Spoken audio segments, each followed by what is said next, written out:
अस्सलामुअलैकुम नाजरीन, मैं हूं आपका मेज़बान आसिफ़ अली और आप देख रहे हैं नूर पाकिस्तान। नाजरीन, आपको एक अफसोसनाक खबर से आगाह करने जा रहे हैं। तहरीक लब्बैक पाकिस्तान चूँकि आपको पता है सलाबतगान के तमाम इलाकों का दौरा कर रही है और वहाँ पर कैंप्स लगा रही है, राशन पहुँचा रही है और बेशुमार ट्रक्स रोज़ाना की बुनियाद पर उनकी मदद के लिए जा रहे हैं। नाजरीन, अभी अभी ये खबर आई है कि तहरीक लब्बैक पाकिस्तान के ज़ेर एहतमाम बेशुमार ट्रक जो खैबर पख्तूनख्वा के सफ़र पर गामज़न थे और रावलपिंडी के रास्ते से होते हुए उन्होंने खैबर पख्तूनख्वा जाना था। तो जैसे ही वो रावलपिंडी पहुँचे तो वहाँ की इंतज़ामिया ने उन ट्रक्स को रोक लिया। मोटरवे पे जो जो भी मतलब के ड्यूटी पे तैनात थे उन्होंने रोक लिया और उन ट्रक्स का चालान कर दिया।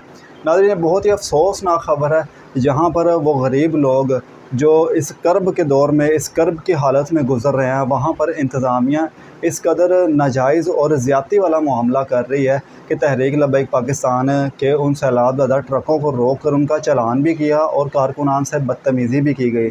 तहरीक लब्बैक पाकिस्तान की तरफ से ये मुतालबा किया गया है कि उन इंतज़ामिया के ख़िलाफ़ कार्रवाई करनी चाहिए, क्योंकि ये ट्रक उन गरीबों की मदद के लिए जा रहे थे और इस मुश्किल घड़ी में इस तरह की ओछी हरकतें करना जो है वो बिल्कुल भी अच्छी बात नहीं है। इसलिए तहरीक लब्बैक पाकिस्तान ने ये मुतालबा किया है कि वहाँ की इंतज़ामिया को होश के नाखून लेने चाहिए और हमारी हुकूमत वक्त को ये सोचना चाहिए कि जहाँ पर वो ख़ुद तो कम अज़ कम जा नहीं सकते, लेकिन जो मदद कर रहे हैं उनके रास्ते में भी ये रोड़े अटका रहे हैं। इस तरह के ओछे हथकंडों से हुकूमत को और इंतज़ामिया को बाज़ रहना चाहिए। मज़ीद ख़बरों इंटरेस्टिंग अपडेट्स के लिए हमारे साथ जुड़े रहिए। अपने मेज़बान को इजाज़त दीजिए। अल्लाह हाफ़िज़।